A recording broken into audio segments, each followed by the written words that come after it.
Veo un mundo donde no exista la tecnología. Es como viajar al pasado. Te amo más que a mi maquillaje. ¿Qué haces, hermana? Le estoy escribiendo una carta al chico que me gusta, ya casi termino. ¿Y por qué no le mandas un mensaje de texto?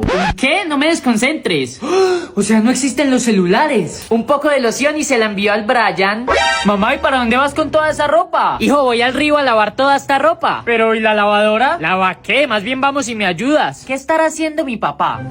¿Papá, vas a ver el partido? No puedo, hijo, tendría que ir al estadio para verlo. ¿Y el televisor? No sé de qué hablas, pásame mis libros que quiero leer. ¿Vas a leer todo esto? No tengo nada más que hacer. Dale like si prefieres el mundo con tecnología.